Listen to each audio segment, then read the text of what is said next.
This podcast contains discussions of mature themes, including violence, which may not be suitable for all audiences. Please proceed with caution. Listener discretion is advised. Jesus Christmas! Holy Jesus goddamn! Holy Jesus jumping Christmas shit!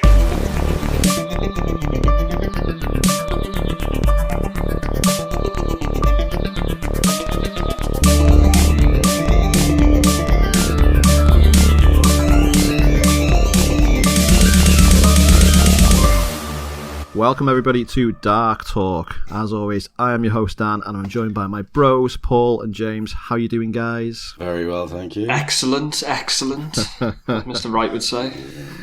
Oh, we're here. Mr. Right. Have we got your sketch pads again, lads? Excellent.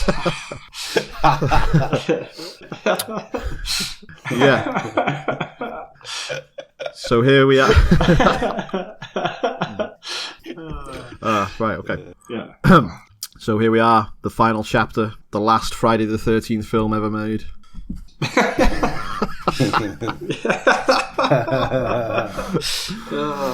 I'm just reading the Wikipedia page now, and it said, despite being billed as the final entry, its success prompted another sequel, Friday the 13th A New Beginning, 1 year later, followed by a further 6 sequels and a reboot.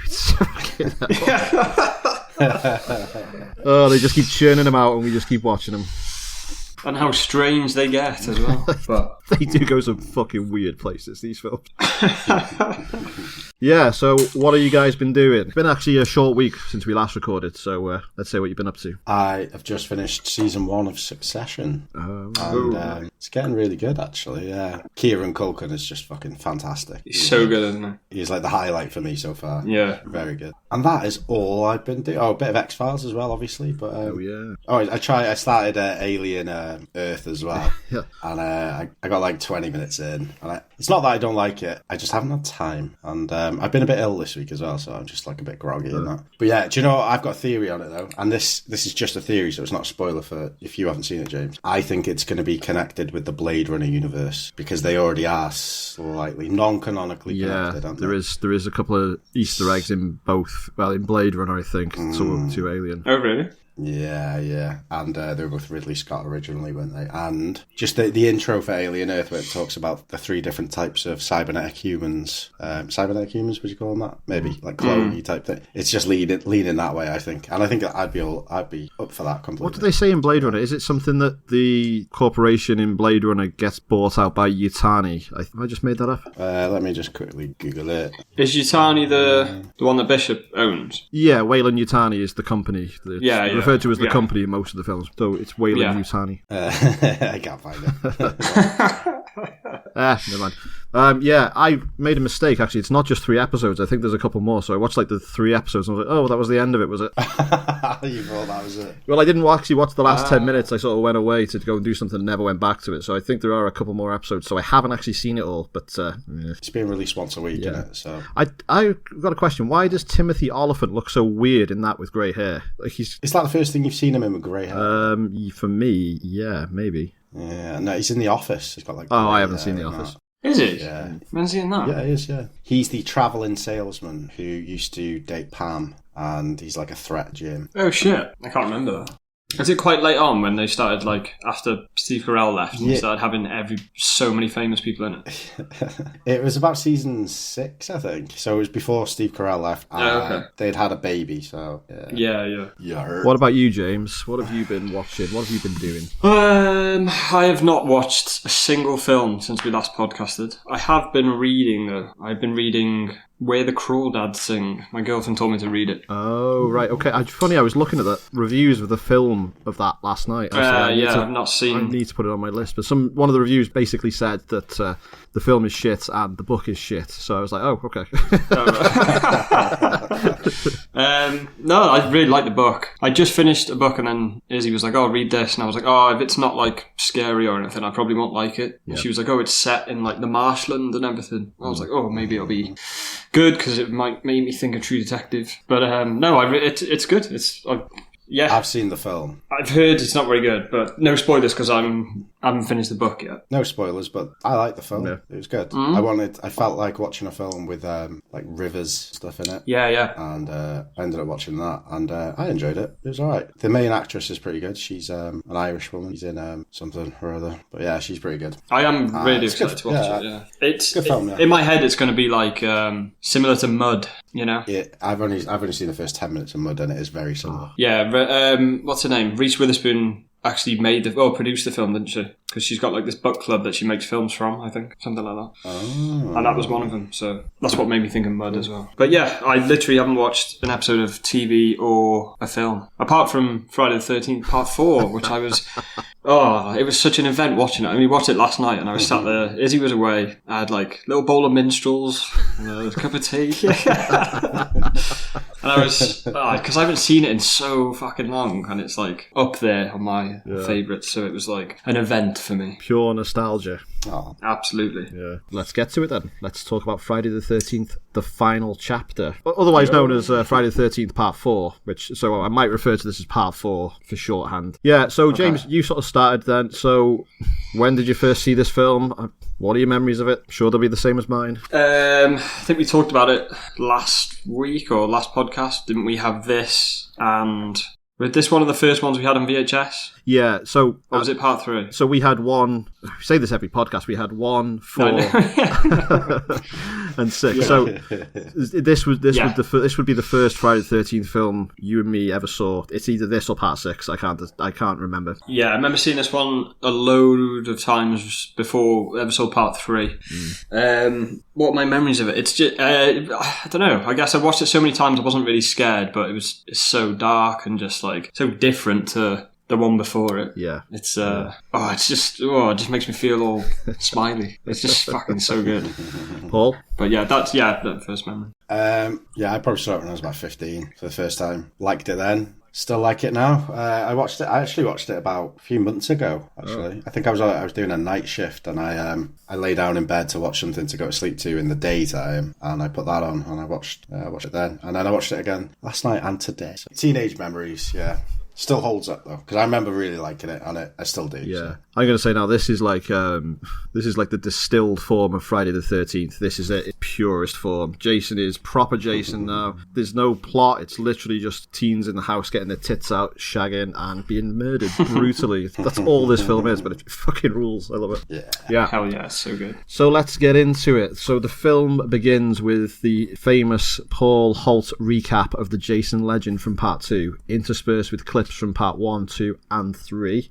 We see the closing moments of Part 3 where Chris buries the axe into Jason's head, and the film picks up right there where Part 3 left off. So no more Chris. She's not in this one. How do you feel about that? Paul, I know you might be especially gutted about this because she was your favourite.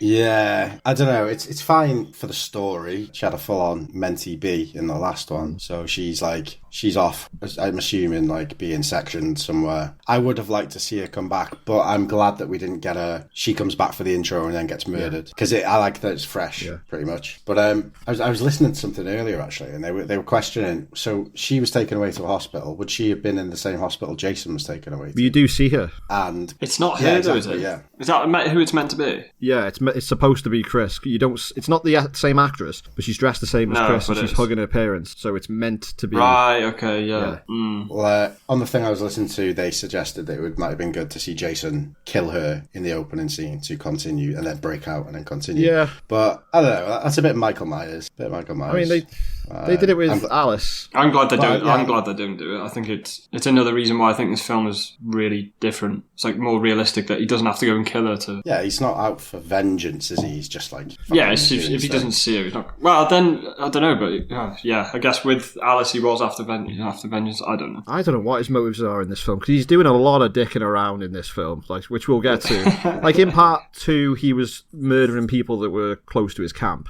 and then in Part 3, he was hiding out and murdering people that come into his barn. This one, he's all over the place. But we'll talk about that now. So we get a return to the normal music for the credits. Oh yeah, business as usual. And I've got to say, this the opening 5 minutes of this film, I just love this. It's one steady long shot of the camera going through Higgins Haven, looking at this, just busy with cops and ambulance, just absolute chaos. And it's like darker, and it just walks up to the barn, and it pans down to Jason's dead body, and they throw a blanket over it. I thought, wow, that's so good. It was so atmospheric.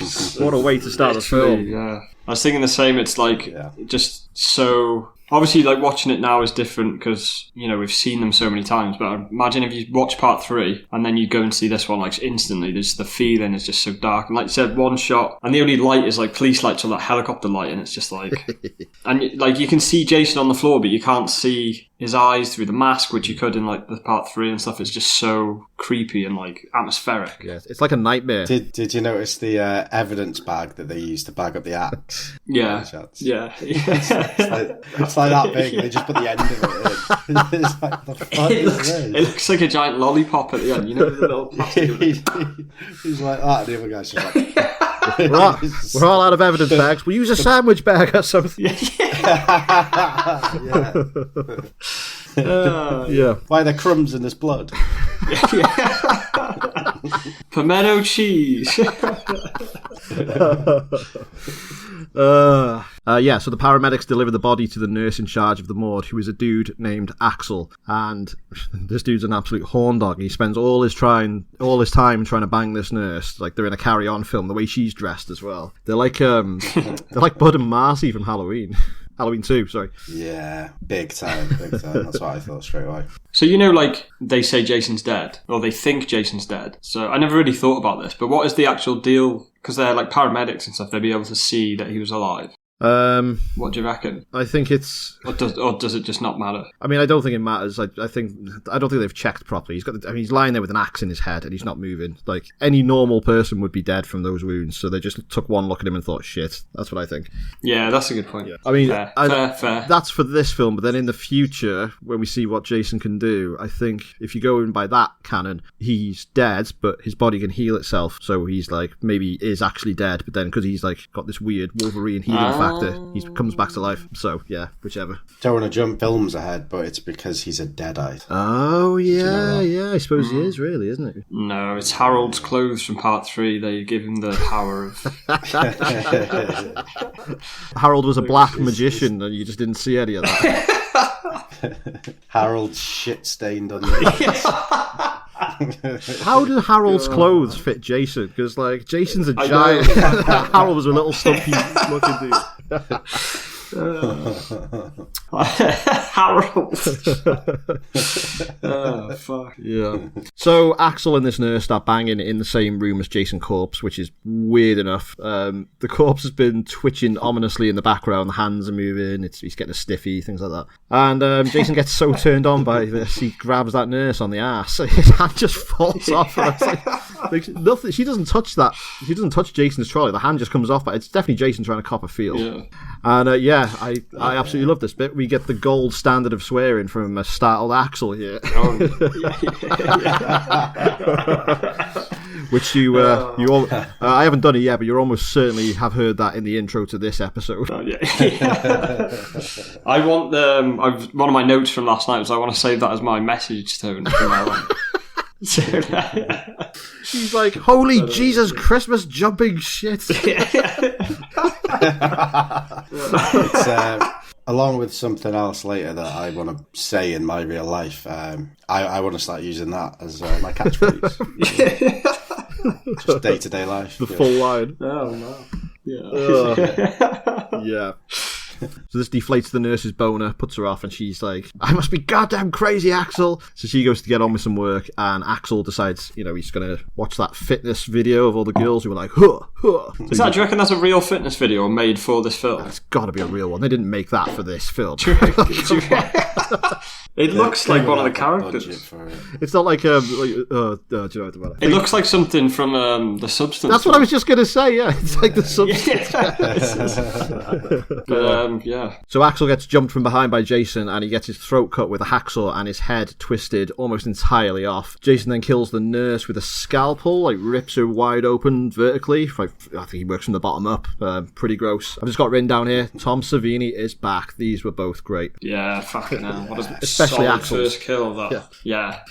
And no fucking around. The jump factor of it as well, and again, I'm going to keep saying this in this podcast, but it's just so dark in that room, and like, I swear they've got Jason wearing like a near enough black shirt in this as well, you know, and it's just, it comes out of nowhere. It's fucking awesome. Much better watching it in this day and age when you can watch it on Blu-ray in high def, because I think we had this grainy VHS where you couldn't see a lot of this cool stuff, but now, There's a lot of bits that I did notice last night. There'd be like bits of music in the film where you were like meant to notice something happening. Yeah. And like you just never be able to see it watching it on VHS. But there was some bits last night I watched it, I was like, fucking hell. Yeah. There's one bit that was actually creeped me out so much. It was so good. So we meet our protagonists for this movie back at Crystal Lake. We meet the Jarvis family, Mrs. Jarvis and her two children, Trish and Tommy. Tommy is our kid protagonist, played really well by 80s superstar Corey Feldman. Seeing a young Corey Feldman in a film just gives it a certain feel. You know, it's like, like the Goonies, all Stand By Me. It gives... Yeah, Gremlins. Gremlins, yeah. Lost Boys. What do you think of Corey Feldman and the character Tommy Jarvis, who will go on to become a recurring character? But what do you think of him in this film? He's fucking awesome. He makes it so much more watchable and enjoyable, and I think it could have gone so wrong. But I love Trish as well. She's actually my favourite main girl in any of the films. Obviously, she's gorgeous, but I don't know, she's like, I don't think there's any bad acting in this film, really. I can't think much. And then she's like, as well as being a good actress and not being like cheesy or crap, like she's also a badass like Chris in part 3, you know. Big time. Yeah, she does. I just love the family dynamic as well. Yeah, because there's a bit where like they're cooking in the kitchen and she's like, Mom, I thought we were having pizza. He's like, no, I feel like a Jarvis sandwich. Yeah. I was like, I know, yeah. And the mum as well, she's like really fucking likeable as well. She's not some arsehole, you know. One of my favourite parts when it's showing their normal life is a bit later on. Tommy's looking out the window and one of the girls is getting naked and having a shag, and he's watching through the window, and he starts like jumping up and down like a chimp. He's just like, like clapping his hands and like hubba hubba, woo, like the mask at the Coco Bongo. I know, I was thinking, like, when you were younger, I was like, fucking hell, that is definitely how you would react. Like, oh my god! That's how I react now whenever there's a sex scene on TV. I'm like, putting my face in the pillow going, beating your chest and flinging your shit everywhere. When I used to watch it and his mum came in, again, it was probably because it was like a dead shit VHS copy, you couldn't really see anything because it's all so dark, but like when I was watching it last night, she definitely knows he's awake. She's like smiling at him like, she knows what he's been doing as well, because she looks out the window and she sees what's going on and she's like, you little tyke. Yeah, she looks back at him and is like smiling.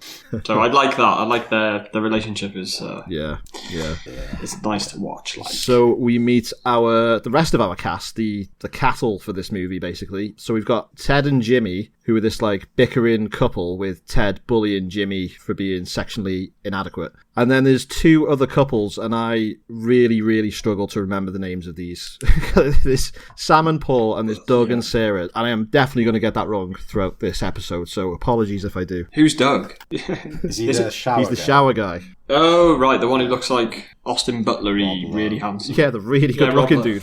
Like, he's really handsome. Yeah, I know, he is.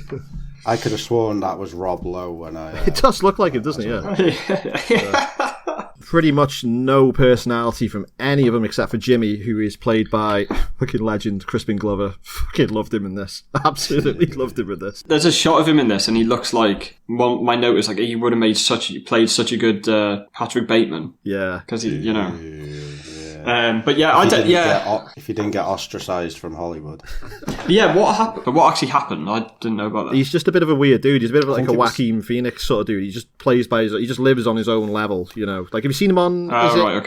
What's that show that he was on? He went on some talk show and he was just acting mental, and he was like, and he starts throwing like karate kicks at the host. It's fucking so funny. That'll be my dealer's It choice. also stems from Back to the Future 2, because they used footage of him, and he asked to be paid for it, and they were like, no. And he said, well, you're not using it if I'm not getting paid for it. And then they were like, okay, well, we're just going to pass on to our mates that you're not good to work with in Hollywood. And then that's fuckers. Yeah. Do you reckon the dancing in this was off his own back then? Yeah, absolutely. Of course it was. Good. I love it. There's another part a bit later on. So when they're all sort of sat round in that room, one of the twins goes to, pick him up and take him to bed. And if you just look what he's doing, he's making like a sculpture out of toothpicks and Cheetos. Like, I don't even know what it is. And I've never noticed it before until last night. And I was like, yeah, that's definitely something they've caught him doing on camera and just left it in. Because that's Crispin Glover, isn't it? Yeah. So Ted in this now, I was trying to think, right, so you got, in the first film, the same sort of character, you got Ned, right? There's another Ted in, who's the one in part 2? He's the Joker, the ginger-haired skinny dude. Yeah. The one that, so he's called that Ted joined as that throuple with that old couple to escape the murder. Oh, yeah. So you got Ted in that, and then so you've got Ned, Ted, and then Ted. Yeah, and they're all the same character. Don't forget Shelley. You can put Shelley in there as well. I did forget to mention, obviously, last week. Shelley in real life now he's runs like a law firm and stuff. Yeah, Larry Zerny. Yeah. Yeah. Anyway, sorry. Oh wow. Yeah, I say all the teens pretty interchangeable. There's no personality between any of them apart from, I'd say, maybe Ted and Jimmy. Yeah, but mostly Jimmy because he's Crispin Glover. So they are driving to go for a weekend piss up, as all these teenagers are in this series. They drive past the grave of Pamela Voorhees, who this is the first time we see her name. First time she's named. True. Yeah, but they drive past the grave, but apparently she's just buried at the side of the road, which it's not even a graveyard. It's literally on this junction. Yeah. Well, that's Jason, right? What, did he pay for the gravestone, or? Well, yeah. Who put the gravestone up for it? I was thinking about this last night, right? So in the first one where Steve Christie gets murdered, and he sees her before he dies, and he's like, "Oh, it's you! Like, what are you doing out here so late?" Yeah. So what leads me to believe she is obviously like a valued member of the community in some aspect. Yeah. So they were probably like, oh, she did lose her son, so she's gone fucking mental. So maybe they would all chip in and pay for a headstone. Maybe. Would you, James? Would you chip in for a murderer? Depends if it was... No, I don't know. No. Are you going to donate to Chris Benoit's headstone fund, James, or what? I mean, do we have to cancel you, or what? Take all this out. Take all this out. No. I'm just going to cancel this direct debit I've got coming up. Yeah. So they drive past this hippie hitchhiker character who they don't bother to pick up, and Ted is a dick. He's like, "Hey, honey, you got a sister?" What a knob. She's like a mime, this character. She's just like, she holds up her side, and then she's just like, and then she just eats a banana, and it's just like, banana. It'd be great. It'd be great if she wasn't actually eating a banana, just miming eating a banana. I remember turning this film off because of that actress. I remember just being like, watching it one time, and I was just like, oh yeah, sick. And then she came on and did all that, and I was just like, off. Fuck this. Yeah, it's pretty out of nowhere, and it's pretty pointless death. I mean, the whole film has got like full of this stuff. But when Jason comes out of the woods and like stabs her in the throat from the back, and we just get this shot of her squeezing the banana. It's like, I think it's just like a link shot, isn't it? Just to show that Jason is there. It's like on his way back. Close. Yeah, I'd have liked to have seen the banana come out of her throat on the end of the knife, though. That would have been cool. Like the knife, banana on it. Yeah. Right. So at the Jarvis house, we meet Gordon the dog. And I've just got written down, now that's a cool ass dog. None of this muffin crap. I love this dog. Big golden retriever. Good boy. Best dog of the franchise so far. Yeah, agreed. Wins my good boy award for this episode. I don't want to judge the other dogs though, because I'd feel bad for them. So let's just say they're all good. Well, what did you just say, Dan? I said he wins my good boy award for this episode. Oh, I thought you said he wins the woof woof award. That's what I thought you said. I mean, he wins that as well. He is always fucking running off though as soon as they get out of the car. How many times have they chased him for this film? Gordon! The woof woof award. Why is there any cats in horror films? There was that cat that jump scared Alice in part 2. Do you remember that somebody launched through the window? Oh yeah. So the teens are just getting up to their usual Friday the 13th victim shenanigans. They meet a couple of twins, Tina and Terry, who are just there to make up the numbers, pad out the sex and kills. They all go skinny dipping, and the one line from Jim, which I knew you'd both notice it, but hey, come on in. And Jim is like, because he's such an awkward dork, he's like, oh, we can. Oh, we don't have our bathing suit. And the look Teddy gives him. What the fuck? It's fucking Dumb and Dumber ass line, you know. Literally. And then I love it when it cuts back to Teddy, because he keeps getting like well overexcited. He's like, "Oh, red!" as if he's never seen anyone jump in a fucking river. Because I feel like, who is it? It's one of the dudes that jumps in, and he's like, "Oh, red!" And Teddy's straight there with his clothes off, and he's like sprinting towards that lake, like his dong swinging between his butt cheeks. You can see it from the back, like his ball back. These two fucking amuse me. Yeah, I gotta say, one thing I did notice about this, I am so glad that we are back to a normal crystal lake compared to that thing that we got in part 3. That pond. Yeah, the pond, yeah. Part 3 pond. The crystal pond. Although I think this one was still filmed in California, apparently, Southern California. But obviously they found a better location. Yeah, but this is, so I'm trying to think now. So obviously this isn't, it's not Crystal Lake though, is it? Or is it? I don't really know, because like this is like where the Jarvis family actually live. Yeah, so they live on the lake. It's not at Camp Crystal Lake, because the only film that has been at Camp Crystal Lake was the first one. So part 2 was at the Packanack Lodge. Part 3 was at Higgins Haven, and this is just at the Jarvis house and that holiday rental which is next door. So they're all on the lake, but they're not Camp Crystal Lake. Right. Okay. Yeah. Imagine if the lake is like absolutely massive. They're just different corners or different parts of the lake, aren't they? That's what I assume. Okay. Yeah, so got you. And I think part 6 is actually in Camp Crystal Lake because they reopened. Yeah, for part but they 6. reopen it, don't they? Yeah. Can't wait for that one. So we meet our final new character, Rob, who is a mysterious hitchhiking stranger who's hunting for something which he claims to be bears. And Tommy's like, "You can't be hunting for bears." I love that line so much. But we do know there are bears in the woods, because Paul Holt in 2 said, "Watch out for bears, don't wear any perfume because the bears will get you." True. That means Tommy is wrong. Again, I was listening to something about this earlier who said, like, Tommy's like a boy genius, essentially. He's not going to be wrong about there not being bears there. However, why is he saying that? So maybe there aren't bears there. Why am I even talking about this? Fucking hell. Like, what do people hunt bears? Is that like a thing? Massive knobheads hunt bears. Yeah, it's like a thing for sport, isn't it? It's not like people don't hunt bears to eat them, do they? No. Just men with small penises hunt bears. That's all. Thinking of starting, Trophy bat. Don't make me get out, James, because I will. No, please don't. Yeah, so Rob... what do you think of Rob? Yeah, I forgot I didn't know his name till... Well, Rob is the sister... He's not the sister, I've got the sister. Rob is the sister of Steve Miner, who wrote Halloween. I've got it written down. I've got sister written down. I actually meant to write brother. Rob is the brother of Sandra from part 2, and he has travelled to Crystal Lake to get revenge on the person who killed her.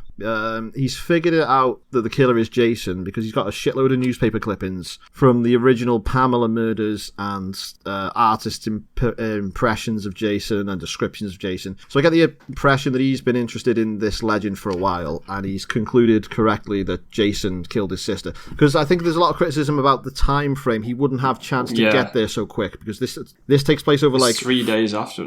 Well, that's what I thought of first, but this film now takes place over at least 2 days because we get the night scene from part 3. Yeah. Then we get the day scene with the teens all arriving. Then there's a scene where they all go to bed and sleep at night, which is the scene where Tommy's jumping around. Then there's a day scene where their car breaks down, they meet Rob, and then it's the night. So this is like the middle of the week, I think. It doesn't matter. Okay. But I think that does give him enough time to learn about his sister's death and then get out to the area and look for the killer. It's tight, but I think you can do it. I guess so. Yeah. Whatever.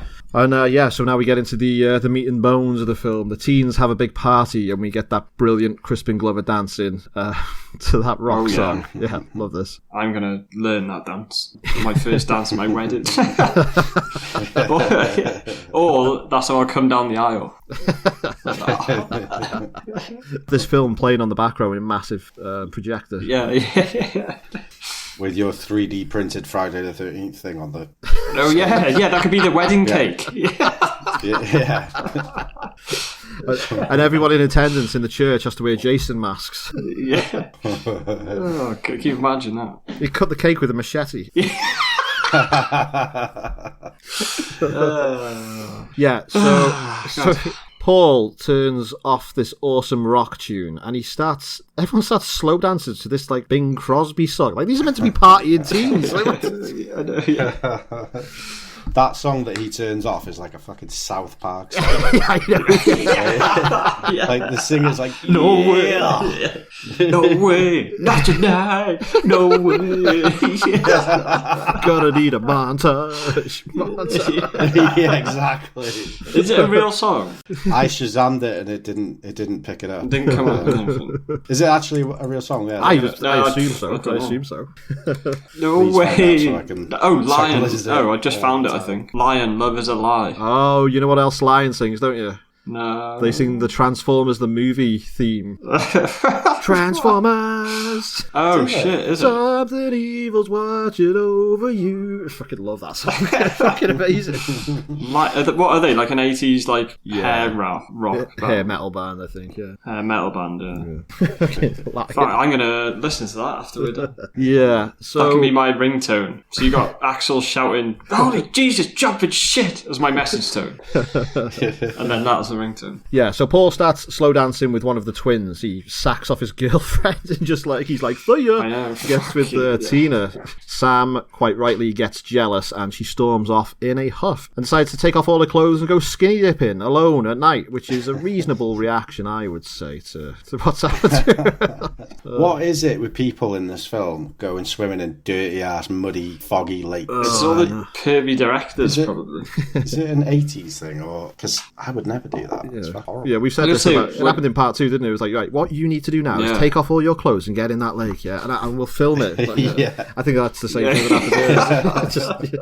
I don't know if this will be on the trivia, but I already knew this. The girl who played the character, I can't even remember her name. Oh, that one. Sam. Yeah. She had to be in that boat for hours and hours. She had like scuba gear on her bottom half to keep her warm, but her top half was naked the whole time.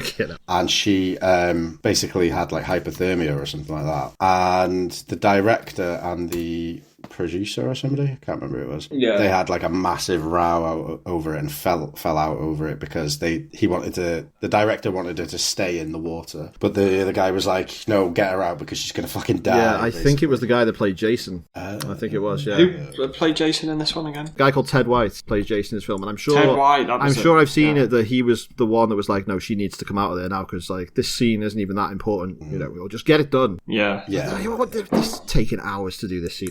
Yeah, so Sam dies when Jason, who is lurking in the water underneath this dinghy that she swam into, brings the knife up straight through and impales her and the dinghy. I thought Jason was scared of water, though.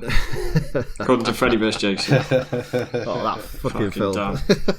Damn. I gotta say, the way she dies in this bit makes me feel... I don't know, you know when like somebody chokes and they can't breathe and they're like... Ugh, and they just make like groaning noises. Yeah. Like, I don't know, it just makes me, like, puts me proper on edge. Like her... I don't know, it just seems like that's what you would do. You just, like, make a load of noises and just try and, like, breathe and something. Oh, it's fucking horrible. Pretty well put together death. Looks good. I don't need to see these people just taking all their clothes off and going and doing the dumbest thing. So not now, but years and years ago, that would have been, like, the draw for the film. Wouldn't it? yeah, I guess, yeah. People want to see tits So, and blood. wind your neck in, Dan. Yeah, Paul goes out looking for Sam because he feels too guilty to get with whichever twin it was. And he also decides to take his clothes clothes off and go into the lake for another midnight swim. But Paul leaves his boxers on, so we don't get to have a look at his hammerhead, which is quite sexist, I think. So when she went like into the water and stuff, it was quite like, I don't know, she did it with like some like style and grace and stuff, but when he's there and he's trying to take his shoes off and he's like stuck in the mud and falling over everywhere, I was like, fucking hell, like, what is going on here? She slips in and has a nice little swim through, like, you know, all elegant and all. He starts wading through like a fisherman, like... So this dude Paul gets killed when Jason, who is still out there in the water, just spear guns him in the dick and lifts him up in the air. And my question is, what is Jason actually doing out there in the water? Is he just like hiding under the water? Like, what's he doing? Like, how does he know these people are coming out there? Yeah. This is the thing about when because she's like in the boat and you don't hear like anything or see anything. So do you kind of like that, or would you prefer if she like could hear noises and be like, what's that? What was that noise? I don't know. I think they've all the subtlety from parts 1, 2, and a little bit in 3. They've just been thrown out the window for this. Do you reckon? Yeah, they just don't care anymore. They're just thinking, right, what can we do that looks cool on screen? Doesn't have to be scary. Doesn't have to be tense. Yeah, I guess so. We're not trying. With the franchise is already established, we don't have to copy John Carpenter anymore. We can just do whatever we want. So yeah, I think that it doesn't matter. Yeah, I guess so. Yeah.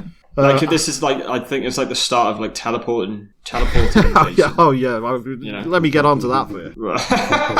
Okay. Yeah, so one of the twins, Tina, is miffed that Paul ran out on her, and she decides to fuck Crispin Glover's character Jimmy.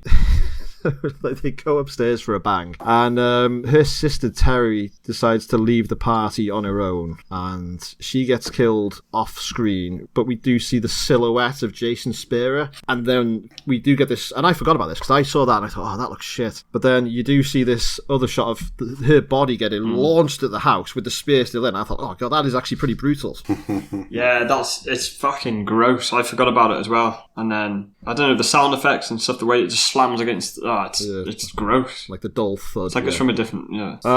So we do get the lamest death of the film coming up now when Mrs. Jarvis just hears a noise outside and she just gets that lame Steve Christie jump scare death. Boo. I know. I was gutted because I was like, obviously those deaths are like regarded as being shit, but yeah, I don't even think you ever see a body. No, that's it. She's gone just, for the rest of the film. No. Yeah, that's just it with her. Which is a shame, really, because I don't know. I quite like. Well, I liked her character. I think you can forgive those deaths if you get a good corpse reveal, which like you do with Steve Christie and is it Brenda in the first film, because she gets thrown through the window, doesn't she? She gets that death, true, this just gone from the film. It's like, oh, right then. And the biker girl from the barn in part 3, so her death reveal is her corpse reveal is just like her mutilated. Yeah. So yeah, they should have put a bit more time and effort into that one. I was thinking like how I'd redo it. Do you remember that bit in the remake of Friday the 13th? There's like Jason's like full pelt sprinting up to somebody and he's about to attack him or something like that. Yeah. I was thinking if she like it cut to her point of view and that's what you saw. Yeah. Like Get Out when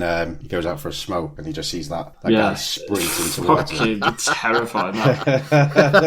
Or like in Get Out, you know, when he goes outside. Is that what you just said? Oh, did you say Get Out? Sorry, I thought you meant to. No. Yeah. Sorry, yeah. I thought you said a different film, and I was like, oh shit, yeah. Sorry. That fucking scares the shit out of me. That. It's kind of like I'm not going to spoil it. It's kind of like that Benedict Wong scene from Weapons as well. That's a very similar thing. Yeah. But yeah. Yeah. But in it's also a bit like that scene from Get Out. Where so you fucker. But he doesn't actually like jump or anything in that, does he? He's not even scared. He's just like, what? He just runs past it, doesn't he? Starts backing away. Yeah, that's how I would do it.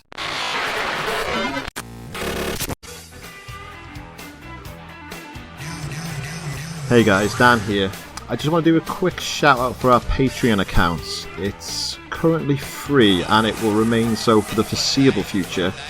On it you'll be able to find all our Dark Talk regular episodes and all our Dark Talk bonus episodes where we discuss films that are not on our main timeline, as well as our spin-off show, The Dark Talk Files, where Paul and I are sinking our way into every single episode of The X-Files. We're currently on Season 1, Episode 7, and we've got plenty more recorded and ready to be released. Yeah, that's a new episode every 10 days. All you got to do is go to www.patreon.com/darktalkpod. That's www.patreon.com/darktalkpod. It's all free. You just have to sign up as a free member. There's no cost. But if you do feel like throwing us a couple of bucks to keep the lights on, there is an option for that as well. So thank you for listening to this. I'm sorry for interrupting. Please enjoy the rest of Friday the 13th, the final chapter.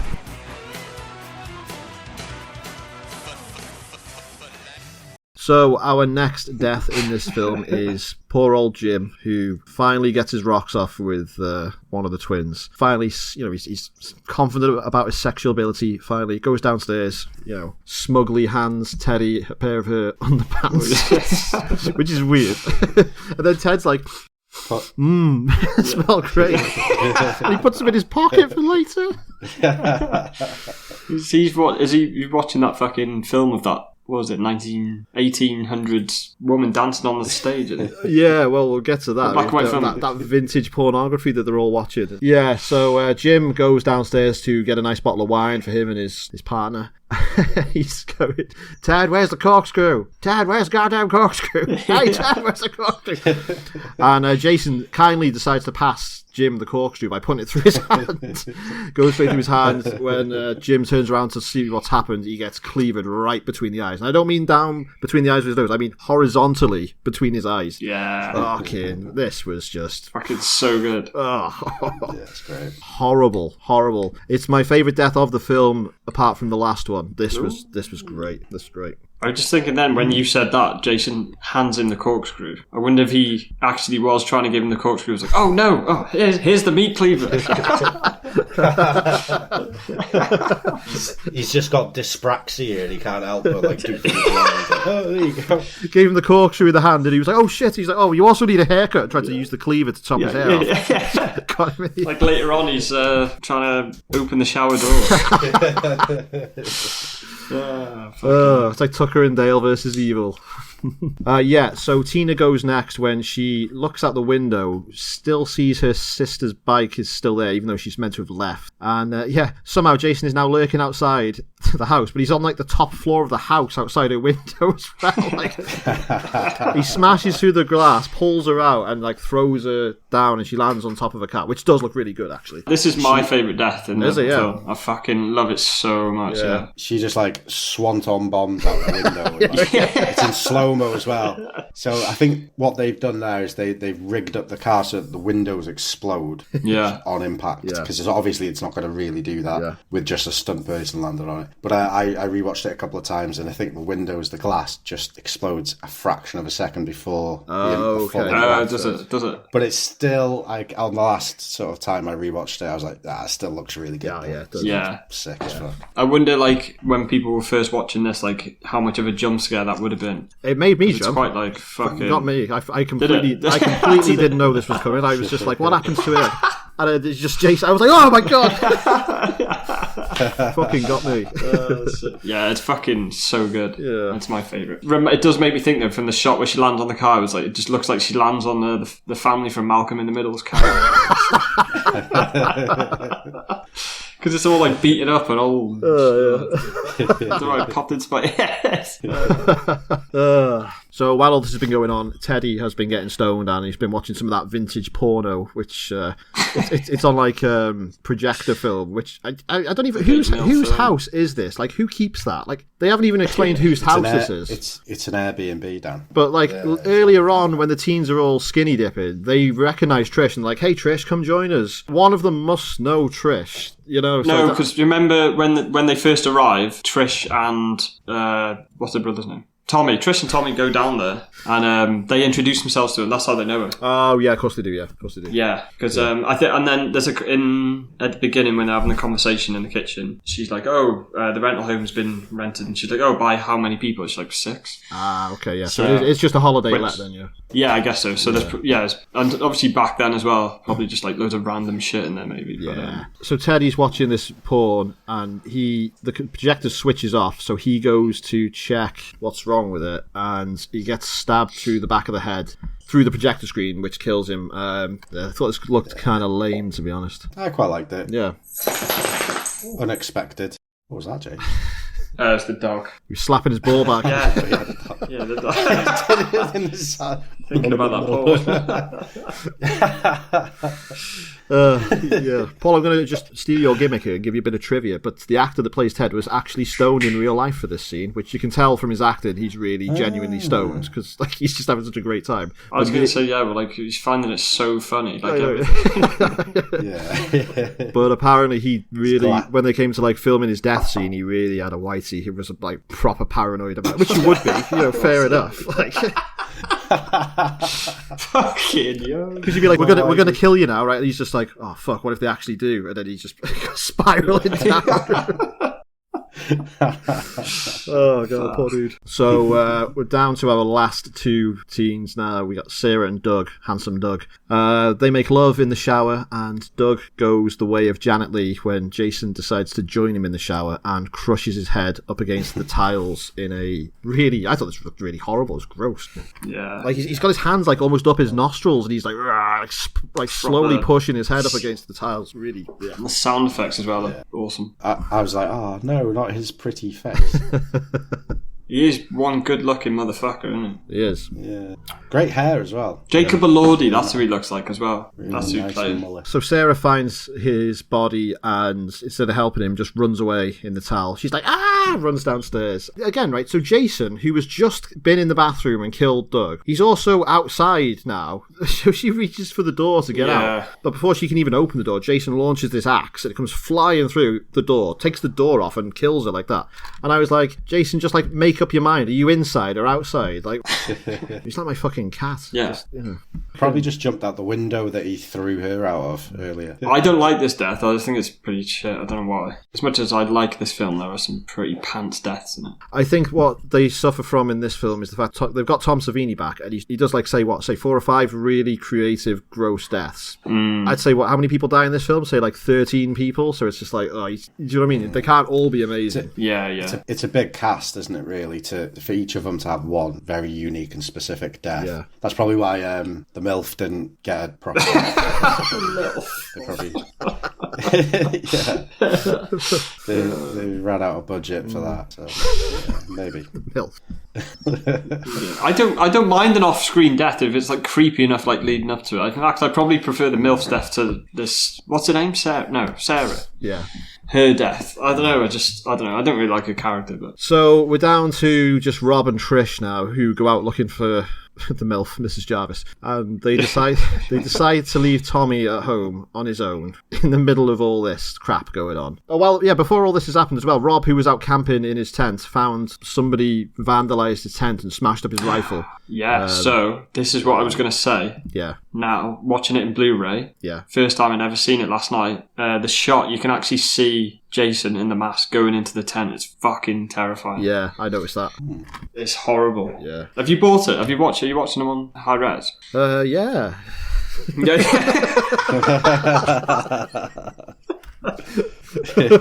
But yeah, never again. That was one of the things watching it as a kid on VHS. To be like, why is that weird music playing, and why is he running back to his tent? I don't understand. Yeah. But what does he actually? I think he finds the handle of like a gun or something. No, it's his rifle that's been smashed up. So Jason has bent the rifle upwards, like the barrel, so it won't fire, and he's also smashed the stock. So it's Like something out of Naked Gun. Yeah. Yeah. Oh right, okay, I didn't get that. I got it. So Rob and Trish decide to enter the teen slaughterhouse, and Rob goes into the basement. And I noticed this as well. For some reason, he doesn't have that. He's basically got this gigantic sword-like machete through most of the film, and then as soon as he goes into the basement, he gives that to Trish, and he's swapped out for this tiny little Swiss Army knife, and he's like going down the stairs, like holding it out like he's a musketeer, holding it out in front of him, like yeah. I don't know why the fuck he's going down there in the first place, and he's so it's well annoying. There's a lot of like dumb. There's a lot of things that happen. The characters do a lot of dumb things in this film just for the sake of getting a good shot. Which right, what happens right now. So while Trish is waiting upstairs, the guard in the rear, we just get this random shot. It cuts to Gordon the dog, who just sprints, cannonballs out this window, smashes through the window, and just disappears for the rest of the film. Like, what was that about? Like, what was going on there? I thought it was just me. I never ever understood what was going on when that happened. I was like, has he been chucked out the window by Jason? I never used to get it. I assume he ran off because he's scared, right? I don't know. It's just But why would he jump through the fucking window? fucking Scooby-Doo ass dog. It's got to be that dog's like extra sense to know to just get out of there, you know. I know, but like what? They can sense an earthquake coming. I mean, surely, like, you know, the dog would be like loyal to his family and his owners and like try and protect him. Yeah. You know, like the dog in in any film. In Scooby-Doo. The dog in Scooby-Doo. in life, in real life. Well, I reckon that they probably got that shot and they were like, well, we don't want to waste the shot because it's cool. It's a slow motion shot of a dog jumping through a so they were window, just filming face some random first. stuff and then the dog just jumped through the window and they caught it on film. Like, well, you have to put that in the film. That's how we won the Woof Woof Award. He's probably a trained dog and he probably jumped through some like plexiglass or something, you know. And just they filmed it and like, because this dog can do this, we'll keep it and stick it in somewhere. We'll figure it out. And then they were just like, at the end, they were just like, oh shit, we got that footage of that dog jumping through the window. Whack it in anywhere. Don't worry about it. As long as it's in. We don't want to waste it. Yeah. So yeah, goodbye, Gordon. So Tommy finds Rob's backpack and all the newspaper clippings that he saved. So he learns the story of Jason. And it's got this handy illustration of Jason as a child, which I assume was what Alice gave to the police way back when. Tommy sees this and it's a handy for Tommy for later on, because Tommy is even though he's like, 8 years old, he's this expert mask maker. Like some of his masks are like proper animatronic, like big budget things. Like, you know that mask of that like gremlin orc looking thing? The puppet one he does. It's so good. It's Yeah. I know. I maybe that's why Tom Savini was so fucking knackered. He's like, gotta make all these masks, and that kid gets all the credit. Bastards. Yeah. So Trish discovers the bodies in the house and runs back to tell Rob. And Jason is in the basement already, so he ambushes Rob and basically hacks him to death with his own machete that Trish drops. So she couldn't even keep hold of it. Oh, we got some quality script writing, quality acting in this bit from Rob. This is the part that I said that I'm going to quote in real life. So if I ever get murdered, I'm going to start shouting, "He's killing me! He's killing me!" Ah! Yeah, gotta say, Rob was absolutely useless as a character here, which is a shame because it would have been interesting to see him like put up some kind of fight against Jason, just anything, just at least a tiny amount of like fight against Jason, because what is the fucking point in his character? He's turned up pretending he's hunting bears, but he's trying to hunt a serial killer. He's like camping out, he's got all these weapons, and then he just immediately dies. I know, he's such a fan. Yeah, it's kind of like like all the men in this film series are like, they always like get killed off pretty quick, and then it's just like the woman left on her own, isn't it? Yeah. Like with Rick in the one before that, and then Paul before that. Yeah. But I don't know, maybe it's just that thing is like, no matter how ready that guy is, or like how you'd be like, oh yeah, he could probably take him on, and then Jason just kills him. I don't know, maybe it's like a scare factor again. Yeah, maybe, maybe.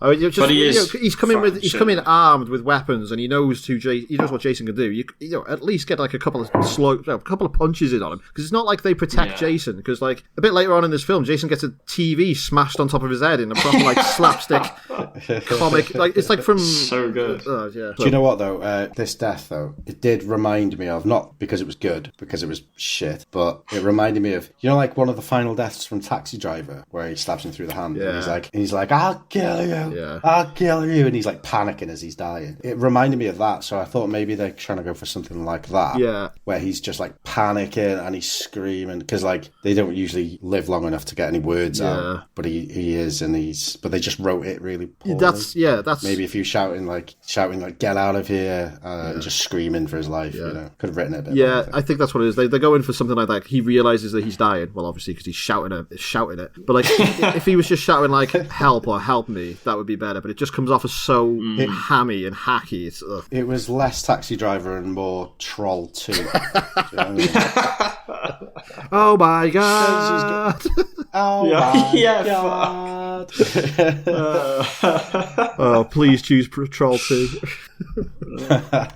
Yeah, so this is where I've got rid of stupid scene alert. So Trish runs away from this She's just seen Rob get murdered by Jason. She has the opportunity to escape the house. She instead decides to turn around and run unarmed back into the basement where she knows that Jason is lurking, just to go and pick up Rob's knife so she can defend herself from Jason, who she was safe from anyway. And this is all just a big stupid setup just so she can run up the stairs again, and Jason's hand can come bursting through the stairs to grab her by the ankles. Yeah. Fucking stupid. Yeah. But she's got the machete though.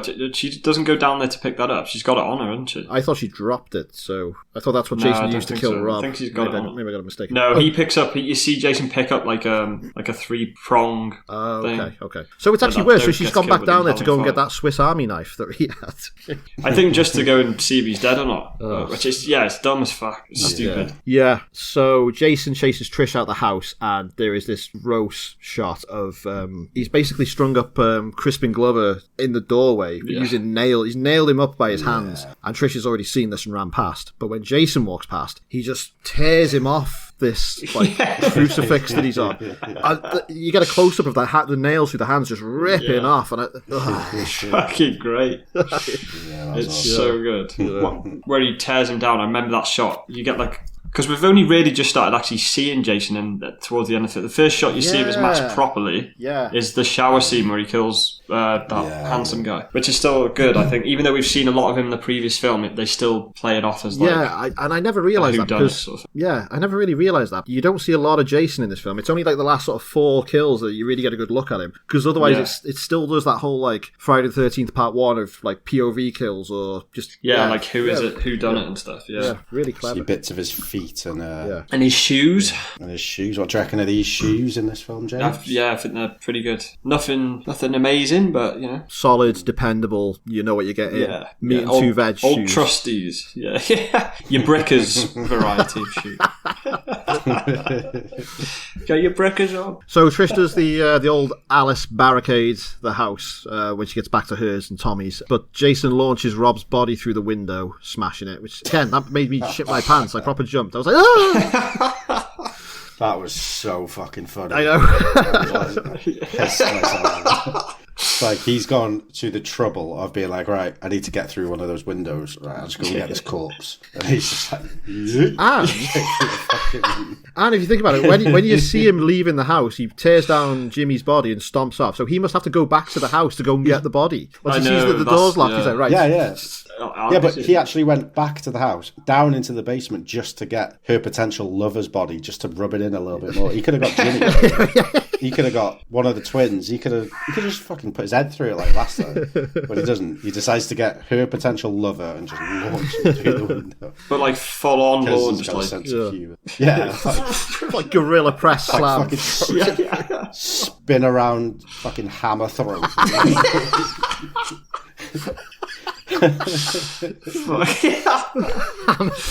Oh my god. So Jason does actually jump through the glass himself when he grabs Tommy. I think the director didn't tell Corey Feldman that he was going to do this. They just smashed through. So I've heard. He scared the absolute shit out of this poor kid. I paused it last night to look at Corey Feldman's reaction because I heard the same rumour. And I definitely think it's true. Yeah, genuine terror. While he's holding Tommy, Trish goes to town on Jason's head with this hammer and she fucking rattles him with this thing. She's like, and fucking knocks him out. Oh yeah, I fucking love this. Yeah. You can hear the sound of this as well, like the sound of it hitting him. It's like very brutal sound. Sound a little bit like fireworks going off. It was like pop, pop, pop, pop. So this buys him enough time to they hide upstairs in Tommy's room and they try and like barricade the door with his bookshelf, but they just give up halfway through and just leave the door like half. I was like, come on, he's going to get through that easy, which he does. Because they've only got like half a foot more to go before he has to break through the wardrobe as well. They're like, nah, close enough. He just Jack Torrances his way straight through that door, and he's just like, all right, I'm here.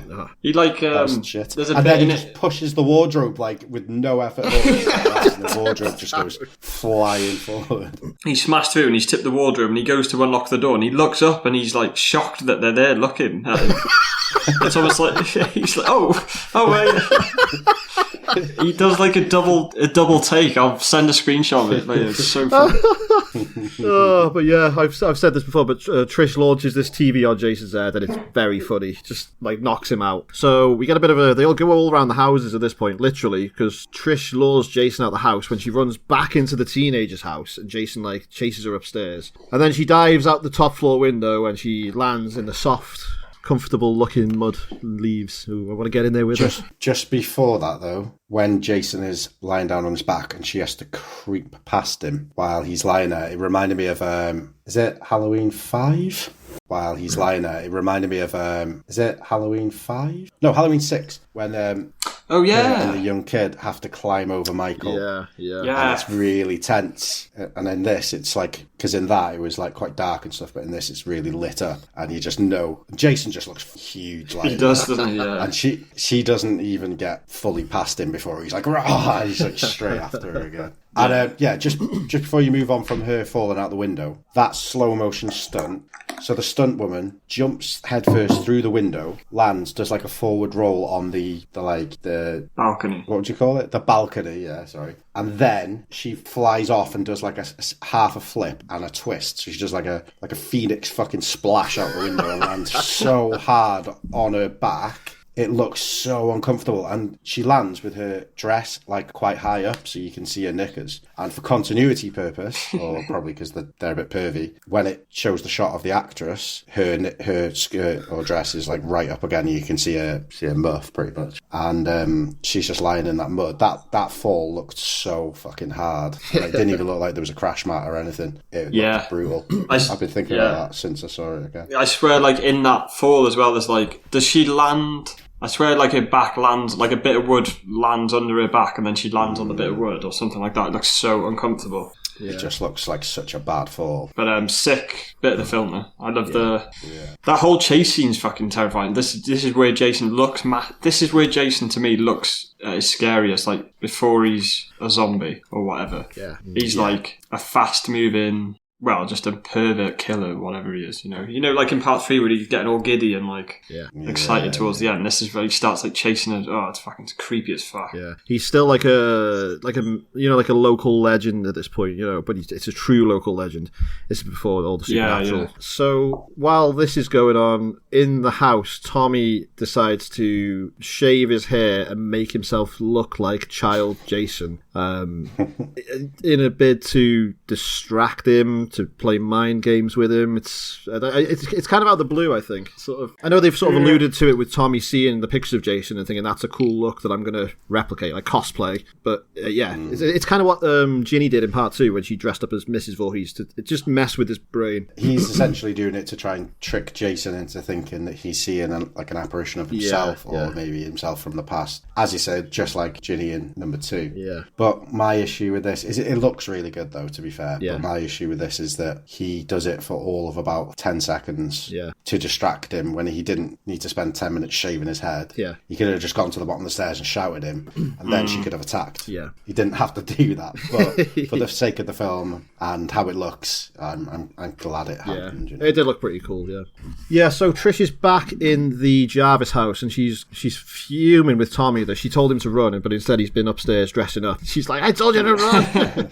When she says that line as well, her voice breaks, and she's obviously just so knackered and just like, but yeah, it's cool. So Trish follows in the footsteps of Ginny and Chris by having a one-on-one knife fight with Jason, and she holds her own, and she gets him with this machete shot, and it hits him right between his fingers. Like, he's like Mr. Spock, but like severed right down the front there, and it looks fucking gross, man. His hands and skin and nails throughout this whole film look disgusting. Yeah. Have you two seen the film Men? Yeah. The cut hand bit in that. Shit, yeah, of course. Like separated. That's what I thought of when I saw this time. So Jason overpowers Trish, but Tommy comes down and distracts him with his new bold appearance. Now Now, I've got this thing, I don't know if I've told you, James, I probably have. I've got this Word file saved, and if I see a scene in a film that I really like, I open my Word file and I type in what film it is, and I type when it is in the film, and I describe why I like it. Now, this is in that file, because this bit, Jason walking towards Tommy, who's distracting him, and the way Jason looks in the shadows, and the camera's filming him from quite low, and he just looks so scary. That, to me, is like the defining shot of Jason. Just looks so good. Yeah, you have mentioned that before. And he's like lit from underneath. You can't see like all of his mask. Yeah, and you can't see anything behind him because it's literally just shadows behind him. It's just, it's perfect. It looks like an old style like Renaissance painting, you know, where they're just like lit by one like thing, you know. It just looks fucking really atmospheric, I guess. Sorry, just going back to after Trish smacked him with a hammer, the claw bit of the hammer. Yeah. You know, after he's grabbed Tommy through the window and he goes back and he's like, ah. And she's obviously nailed the door shut and blah, blah, blah. But Jason just, like, smashes through it. And he's just stood there and he looks he looks about as big as he does in part 8. He looks massive. Yeah. And it's not, but it doesn't look stupidly massive. They don't put like pads in him and stuff. It just looks, and then he just launches that fucking hammer straight at her head, and it's just like, it's just back to that like home invasion style of horror, you know. And he looks fucking genuinely terrifying. I gotta say, this is peak Jason. This is like I said, he's fully formed. He's just And great stuff. Ted White, did you say you played him? I think it was. Yeah, fucking awesome. I'd say he's the best Jason we've had so far. Yeah, I would agree. So Trish takes her chance and she swings a machete and she hits the straps on Jason's mask, which reveals his gross-looking face. This is as close as they've got to replicating that child Jason look, I think. Obviously, in 2 you don't really see him up to the end, and then in 3 he kind of looks deformed, but still not quite. This looks like the child Jason from part 1. Massive. That's a good point. That'll be because Tom Savini's back. He's probably right. He made the original Jason boy, and he's going to want to try and replicate it as closely as possible, the man version. So. Yeah, true. Actually, I never actually thought about that until you said that. Yeah, and Trish's reaction when she sees his face as well, she's like horrified. She's like, "Oh my god!" She's like, "Why did I take that mask off him?" I know.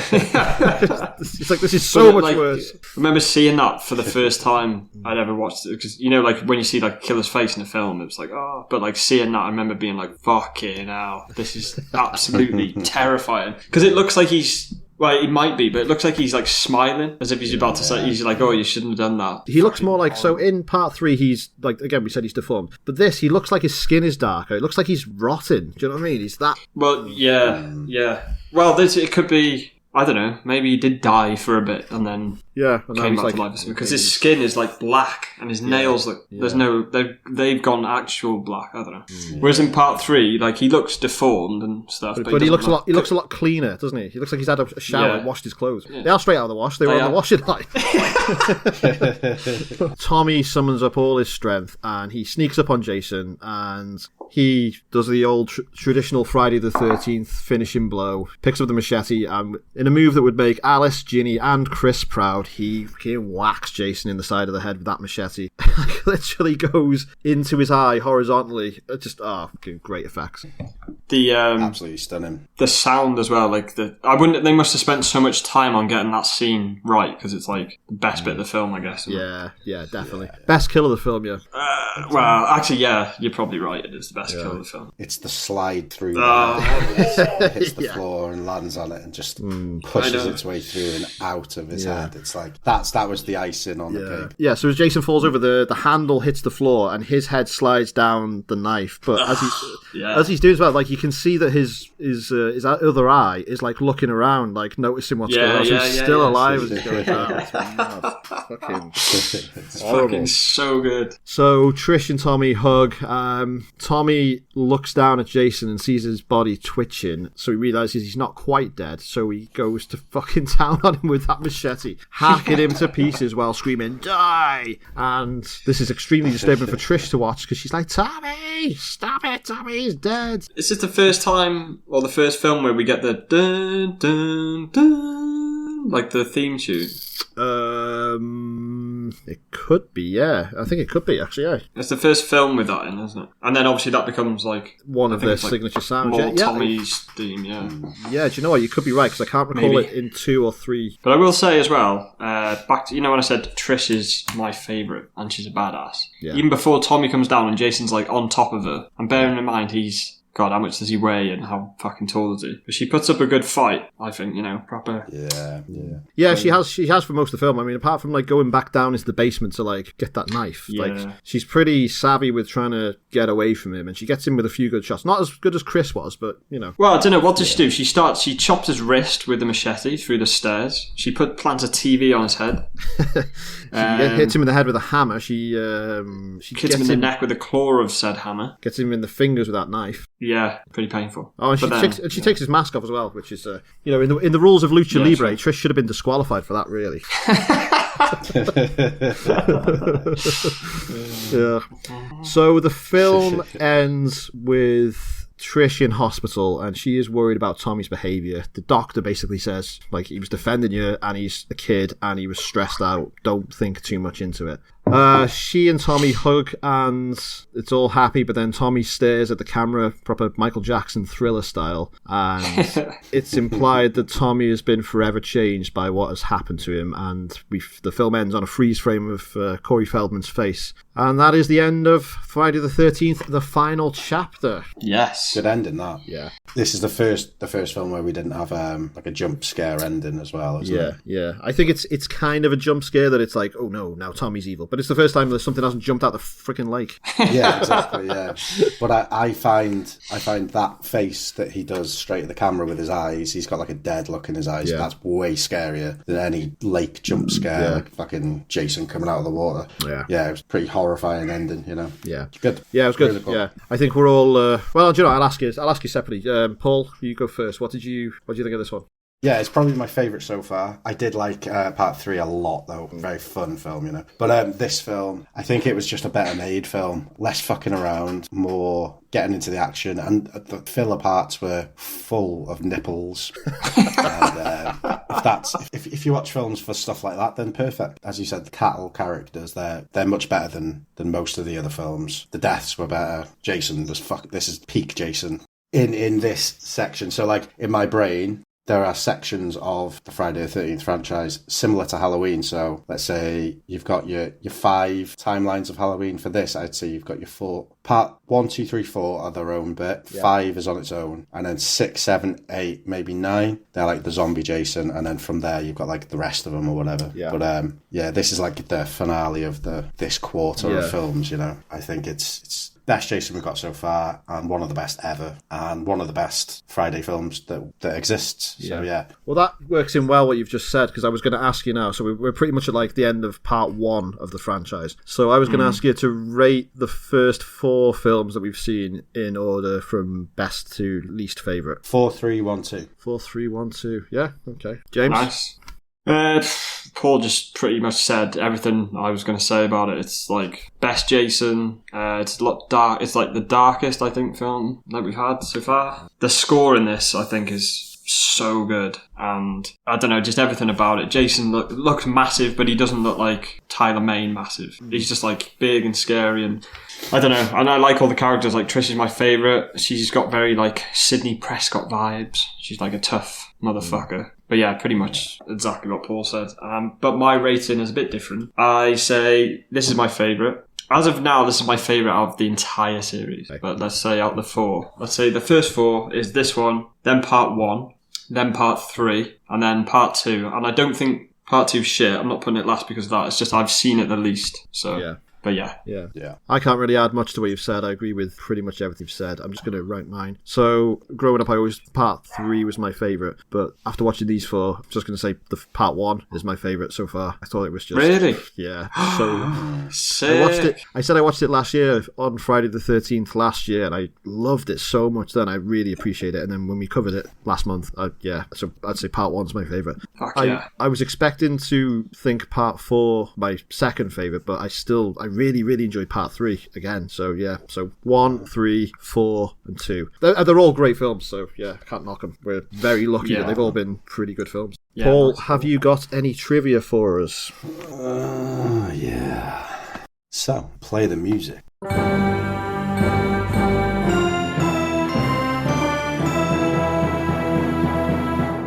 At around 35 minutes, the strange dance which Jimbo performs at the party was contributed by actor Crispin Glover and was based on the eccentric way he actually danced in clubs.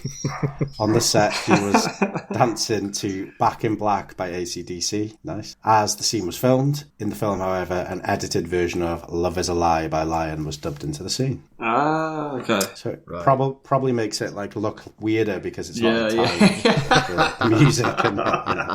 And, 58 years old at the time, Ted White is the oldest stuntman/actor to portray Jason Voorhees. White, who died on October 2022, was the longest-lived cast member, and he died at the age of 96. Fucking hell. He was what? How old? 58? 96. 58. 58 when he played Jason in this? Yeah. Jesus Christ. He was only 6'4", which is not only that's huge, but compared to, like, as you said, like a Tyler Mane, Michael, who was like nearly 7 feet.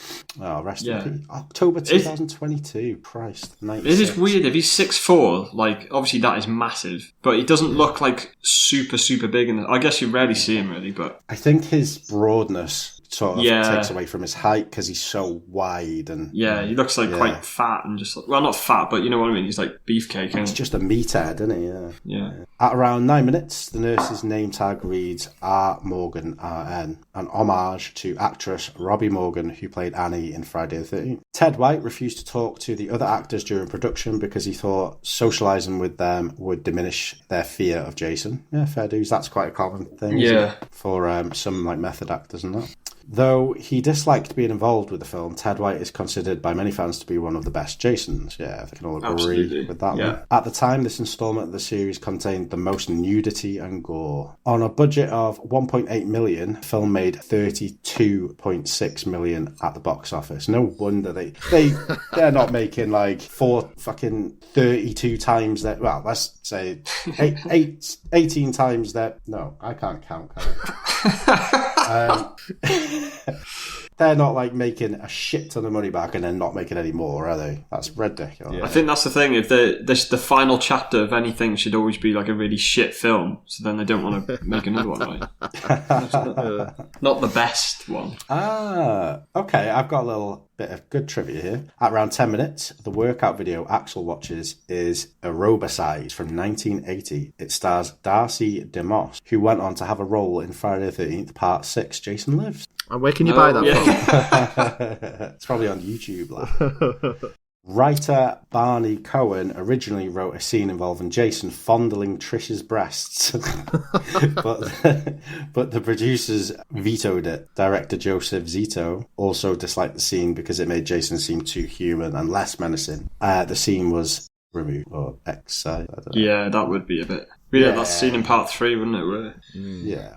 This is the only film in the series to shoot new footage using sets and locations from a previous film. The beginning takes place on the set of Friday the 13th Part 3 before moving to a new location. So that'll be the barn scene, wouldn't it? Yeah, and it's the Higgins Haven, because I noticed that there's a bit where it goes past Higgins Haven and you can see there's a break in the fence where she hit Jason with that log and he fell through the fence.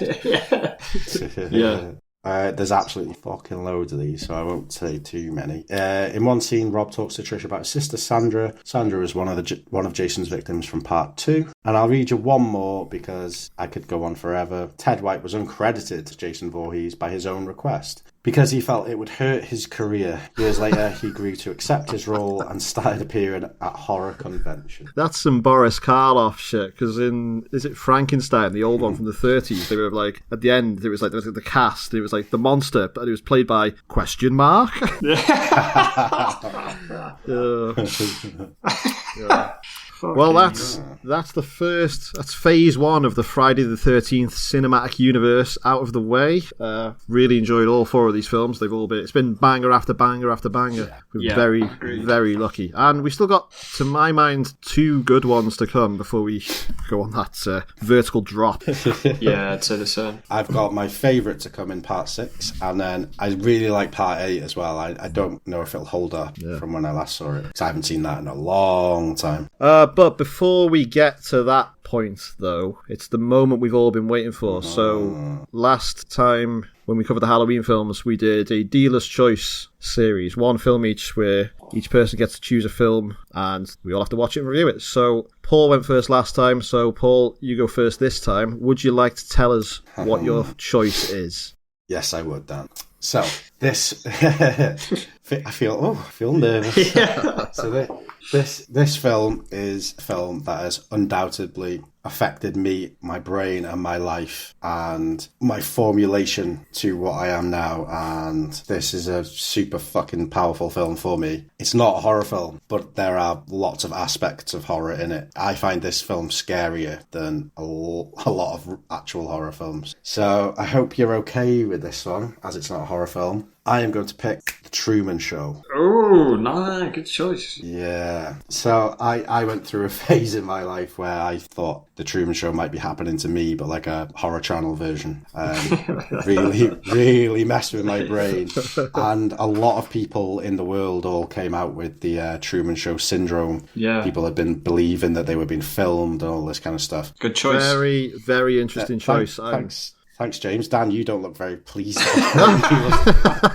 I love that film. I love that film. You look fuming, to be fair. No. Just letting you cook. Yeah, I'm happy. Yeah, it's a good choice. It's a different choice. I wasn't expecting it. I thought you were going to say Martyrs. No. Don't. No. Nobody. That's banned. Enemy of the podcast.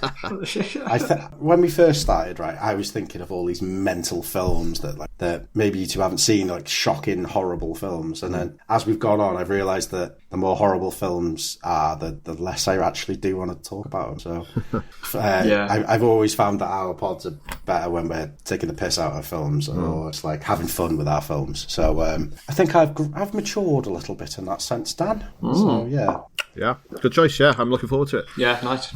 Yeah, that's it. Summer is over here on Dark Talk. Everyone's gone home, back to school. So we're leaving Camp Crystal Lake when we're going to that dome where the Truman Show was filmed for next episode. Fucking Millennium Dome. Trumania. Right, thank you everybody for listening. We'll see you next time. Goodbye and good night. Good night. Goodbye. And if I don't see you...